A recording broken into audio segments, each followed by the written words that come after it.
Well, thank you very much for joining.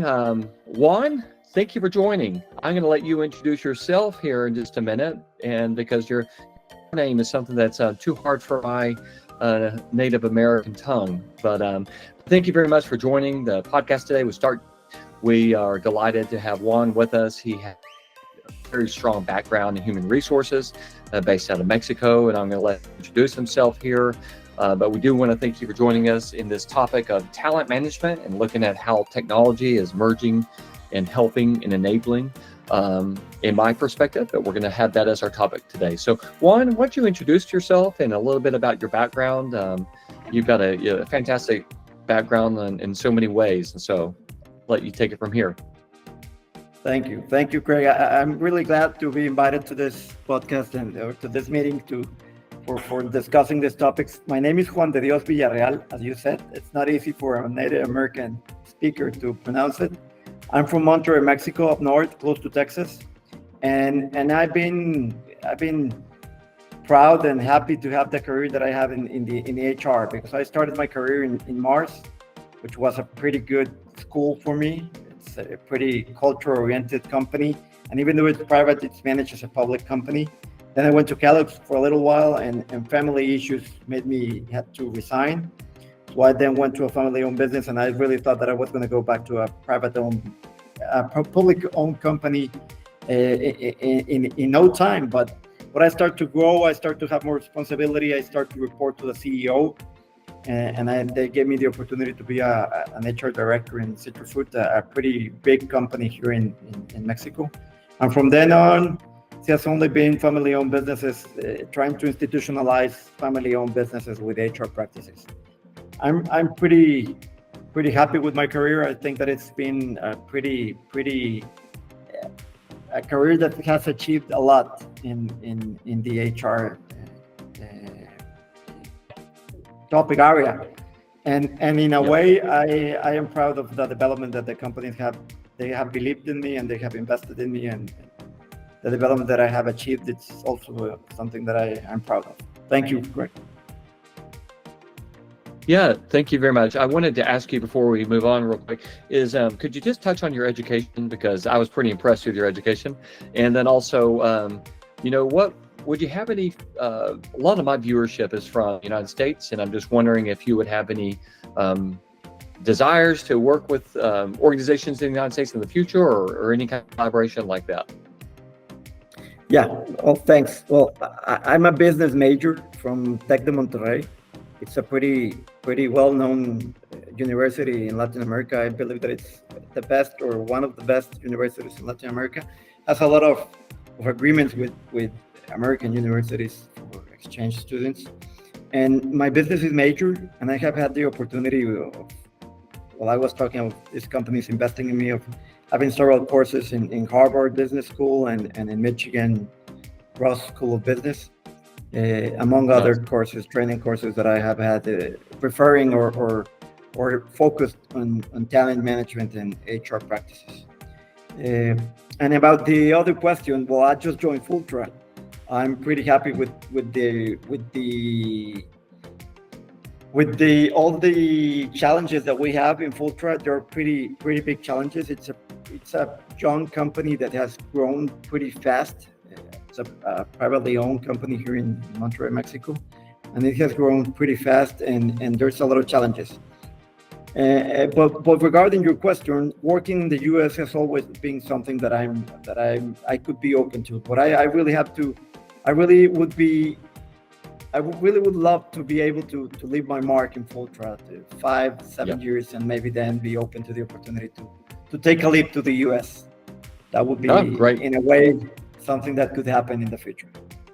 Fantastic. Well, really, I'm excited about what's going to happen with Fultra, and I'm excited to learn more of how you've been able to help them, or will be able to help them going forward. So, yeah, I asked you about your background because I've got an MBA as well, and I saw some of that in your background, and higher education has always been a real passion of mine.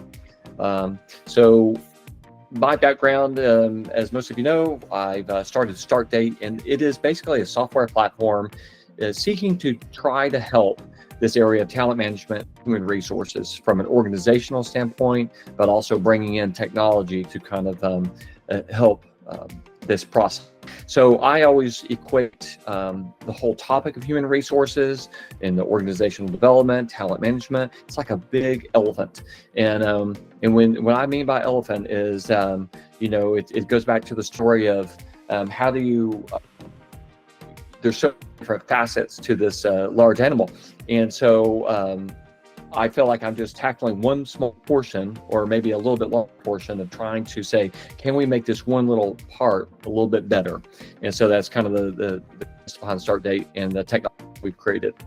So the first question we're going to address today is going to be looking at the past. How has technology helped in the last 5 years? So obviously we know where we've come from, but in the last 5 years, kind of look at. And so Juan, could you give me, what are your top 2 areas that you think are of how technology has enabled you or enabled processes within human resources over those last couple of years or last 5 years or so?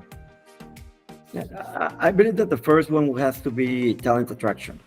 That part of recruiting and screening and then kind of like filtering the best possible candidates.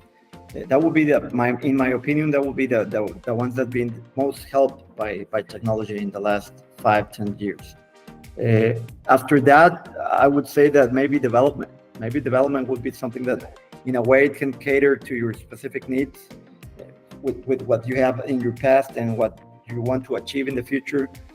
AI can help you in a way to kind of like let you know, hey, if you fortify these skills, then you can maybe make a better leap in the future. You know what I mean? Yeah, that's great. And I totally, those are great areas here. In fact, I'll say for my, that's kind of where started was the optimization and what you're talking about in attracting or identifying talent. And I tell you, it's just real simple premise. So owning a recruiting firm for so long, and it doesn't just mean if you're a recruiting firm or if you're in the area of HR, the process of looking at what your needs are. So let's say in the process of looking at a job description and then looking at all the applicants or the people who are in your organization, let's call those resumes.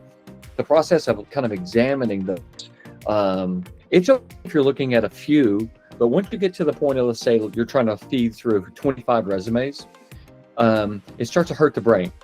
It really, if you're really analyzing it, because what happened in our case would be we look at a resume and we're identifying those must-haves that should be there.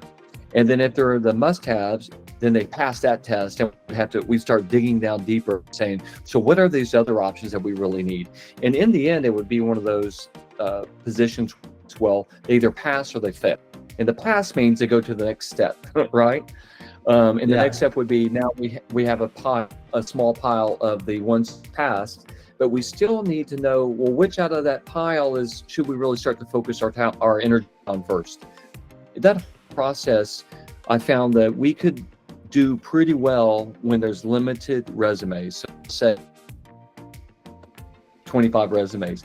But if you have to have 100 requisitions and thousands of applicants or candidates for each requisition, it becomes impossible.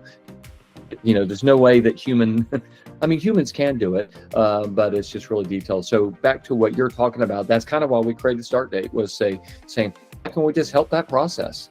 And now we use AI to help that process to further it along. So definitely agree with your first point there.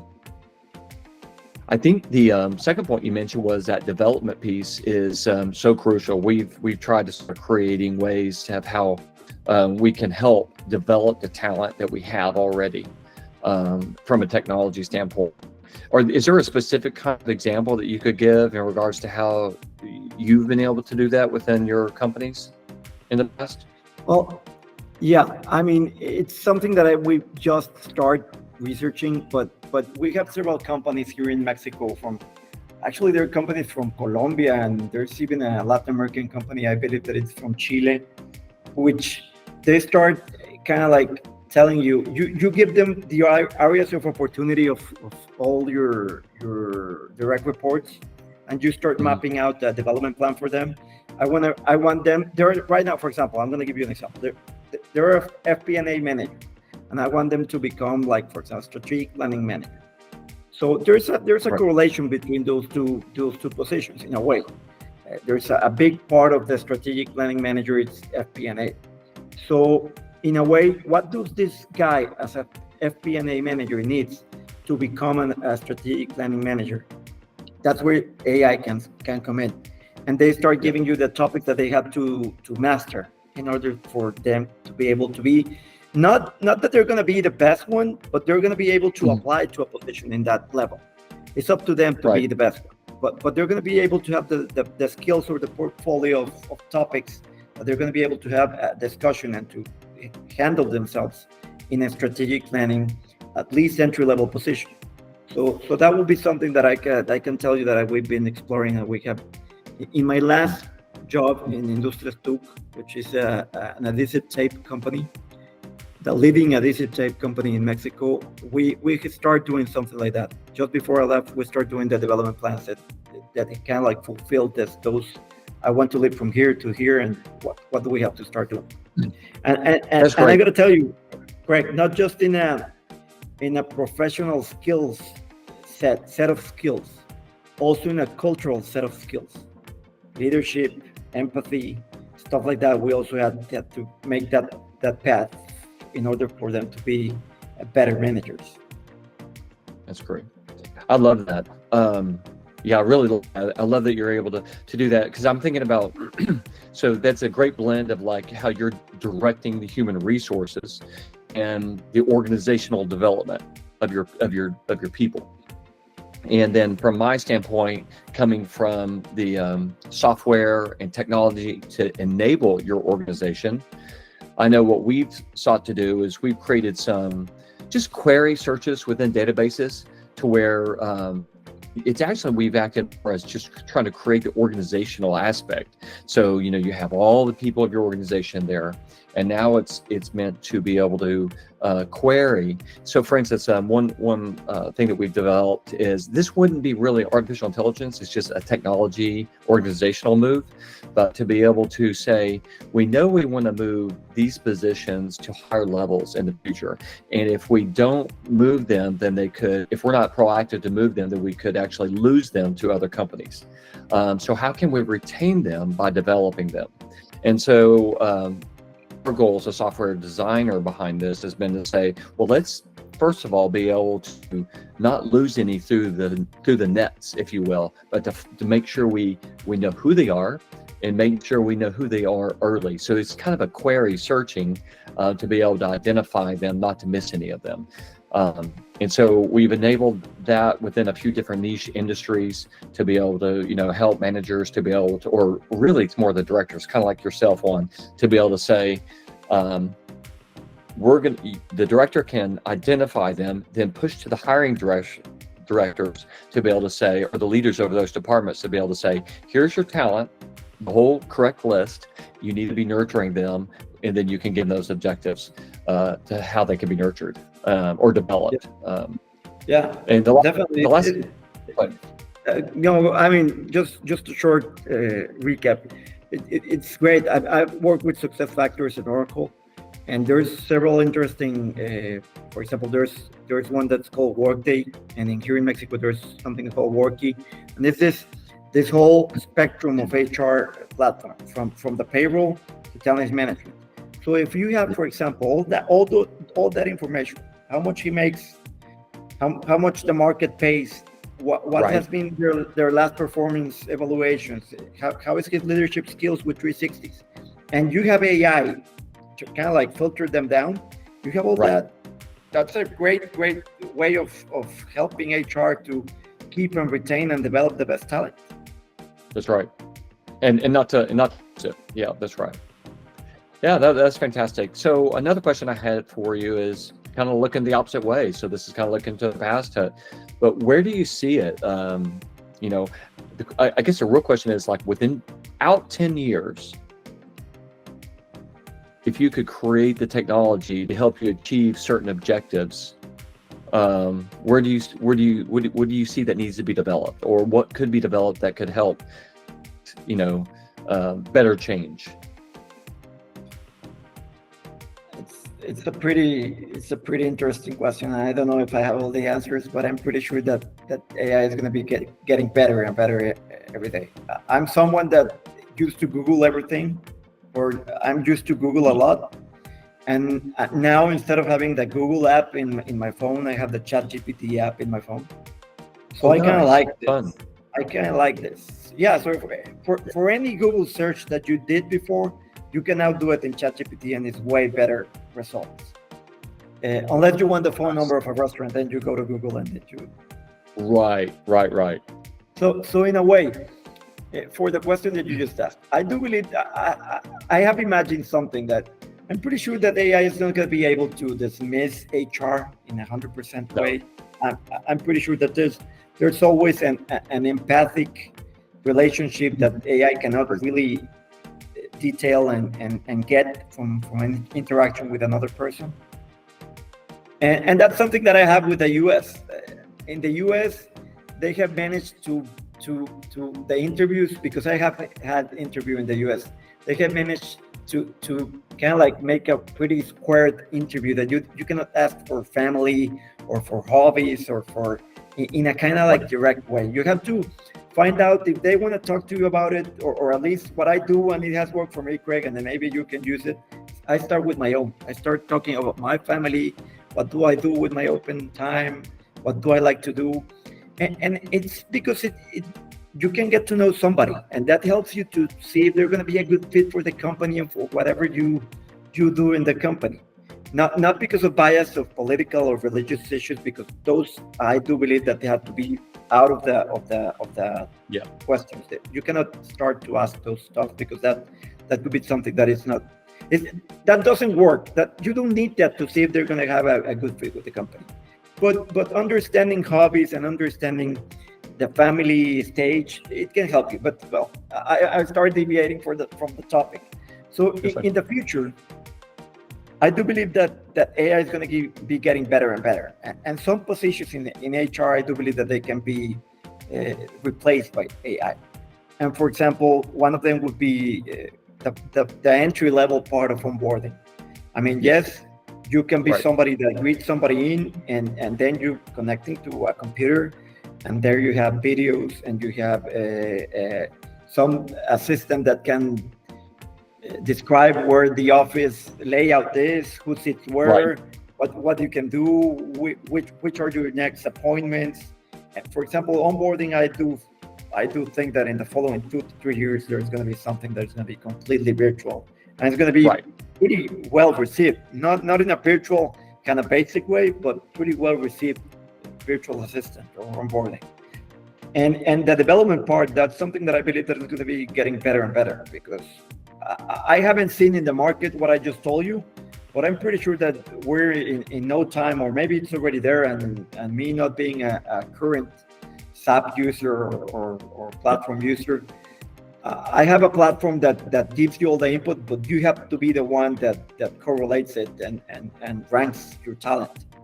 I'm pretty sure there's going to be a platform that is going to be doing it for you with all the 360 performance evaluations, payroll, market pay, and they're going to give you here are your red lights, and here are your green lights, and this is what you should do. I'm pretty sure that there's going to be a point in the next 5 years that we're going to have that as a resource. No, I know things that we've been working on have been in the development part, have been largely not really AI related, but just back to organization. So once the candidates, whether they're current employees or they are people outside the organization that have applied, and they've moved successfully through the process of the hiring phase, then so I guess this would be new hires coming through, or again, if they're current employees and they were rehired, trying to apply for new jobs within the company. But through there, we have built in some organizational hubs to where part of the process is that they have to be either tested or reskilled or upskilled.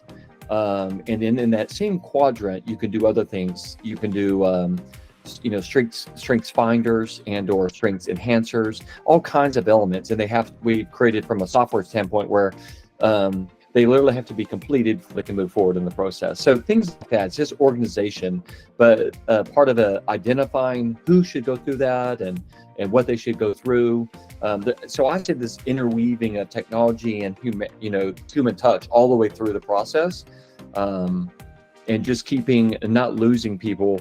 So again, it's one thing to say, well, we did it for a few, but what about, did you miss all the other divisions in your company? And like having everyone kind of going through the same processes, but obviously probably different types of modules or strengthening or whatnot.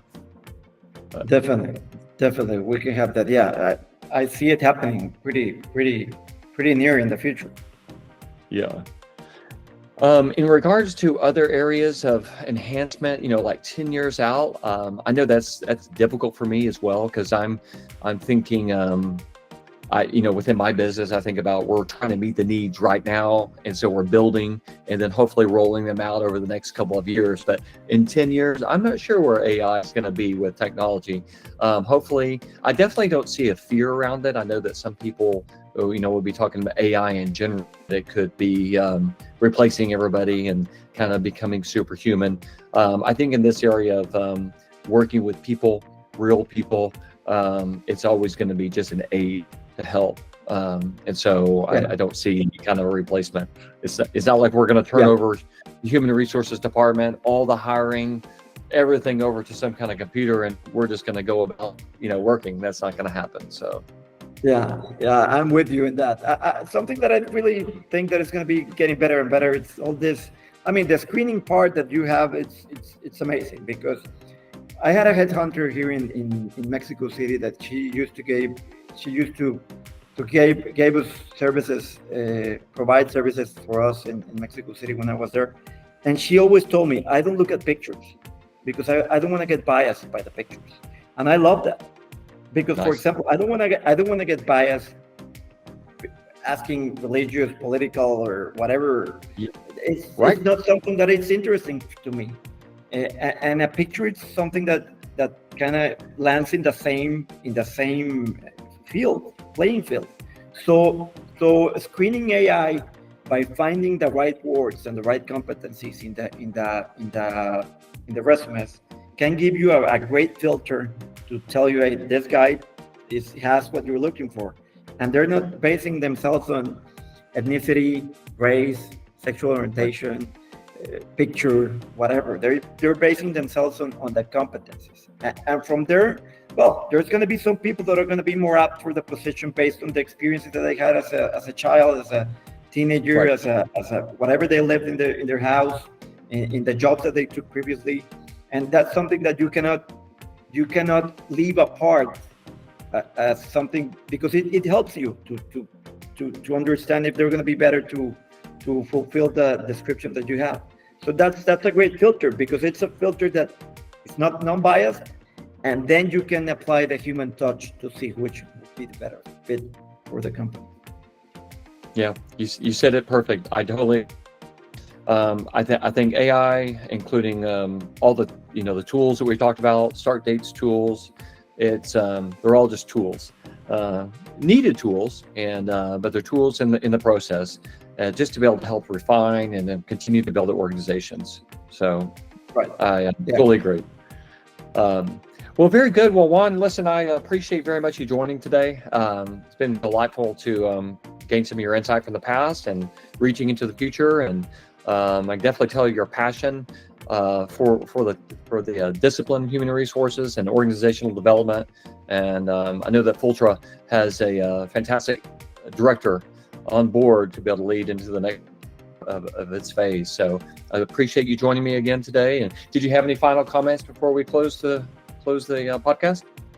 Craig, great to have the network open. I do believe that we contact like 8 years ago or something like that. and I never imagined that I would be contacted to do this podcast.